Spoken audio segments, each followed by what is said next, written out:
A ver, en la física hay ecuaciones que son útiles, que sirven para calcular cosas, y luego hay otras que son pura poesía. Las cuatro ecuaciones de Maxwell definitivamente son de las segundas. Y no son solo matemáticas, ¿eh? Son la historia de cómo la electricidad, el magnetismo y la luz misma se unieron en una sola sinfonía.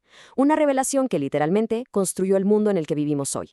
Y miren, no es que lo diga yo. Cuando un genio como Richard Feynman te dice que este fue el evento más significativo de todo el siglo XIX, pues hay que poner atención, ¿no? Esto nos da una idea de la verdadera dimensión, de la escala de lo que logró Maxwell.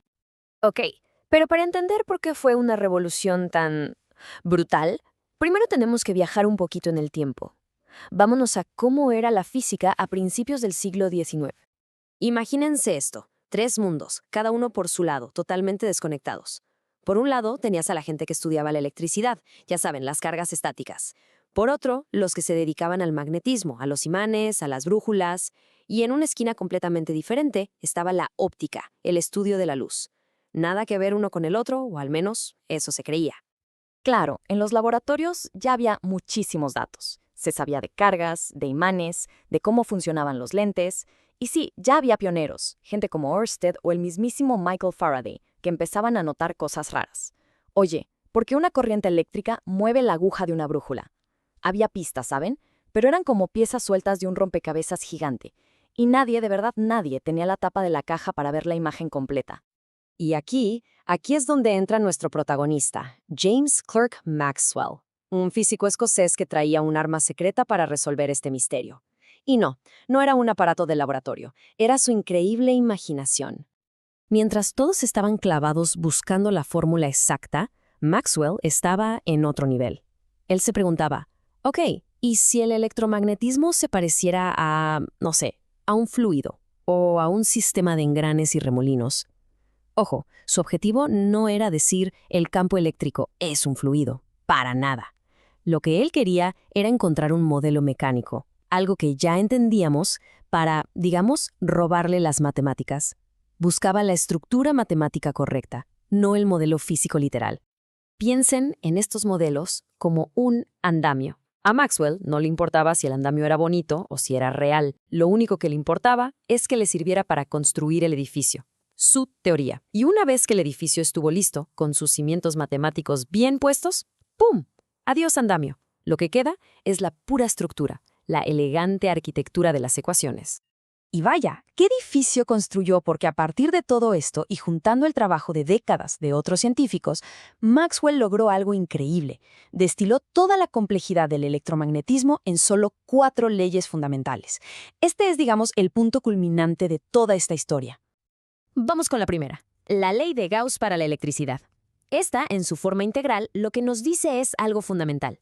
El flujo eléctrico que sale de una superficie cerrada es proporcional a la carga que está dentro. Dicho más fácil, las cargas eléctricas son las fuentes, los manantiales de donde nacen los campos eléctricos.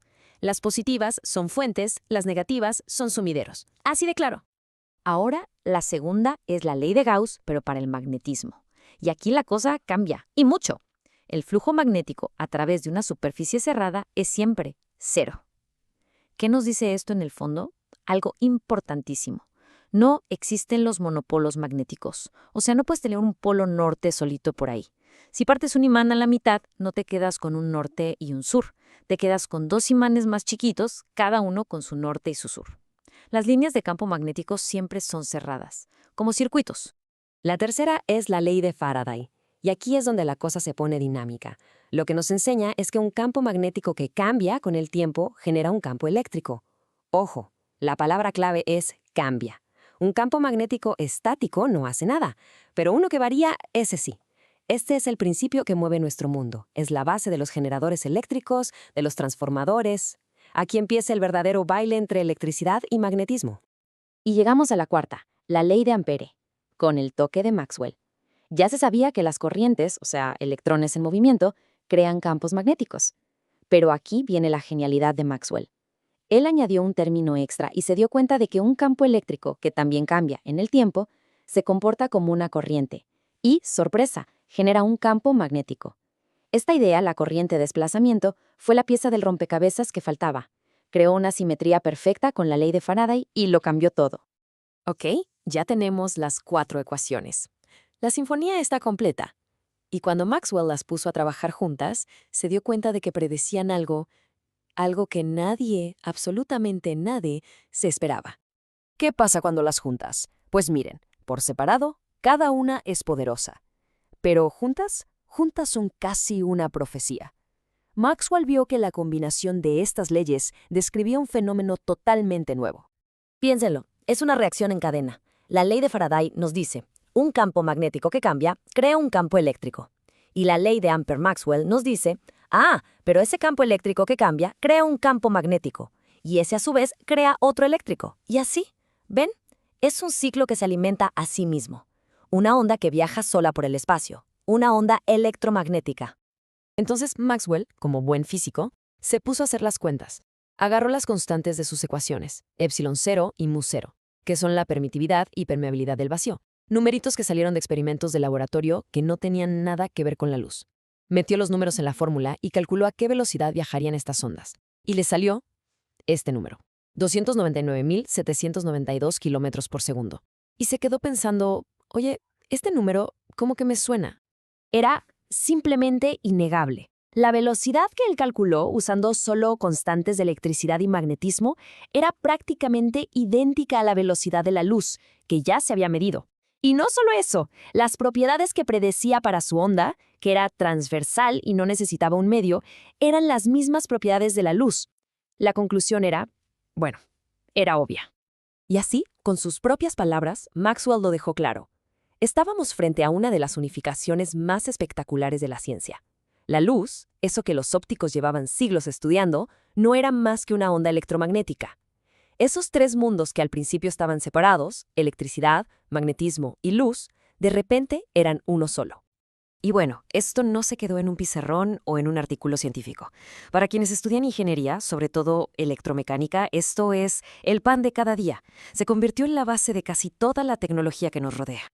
Piénsenlo un segundo. El celular, el Wi-Fi, la radio, la tele, hasta el horno de microondas. Todo eso funciona gracias a estas 4 ecuaciones. Y en un plano más industrial, cada motor, cada generador, los transformadores en los postes, hasta los aparatos de resonancia magnética en los hospitales, todos operan bajo los principios que Maxwell unificó. No es historia antigua, es la infraestructura invisible de nuestro día a día. Y aquí va un dato curioso que a lo mejor no sabían. Esta forma tan bonita y compacta de las ecuaciones que vemos hoy en los libros, con vectores y todo, no la escribió Maxwell, ¿no? Él las formuló como un sistema de 20 ecuaciones mucho más complicado. Fueron otros 2 cracks, Oliver Heaviside y Heinrich Hertz, quienes les dieron esta forma tan elegante que usamos ahora. Es un buen recordatorio de que la ciencia avanza en equipo, se construye y se pule entre todos.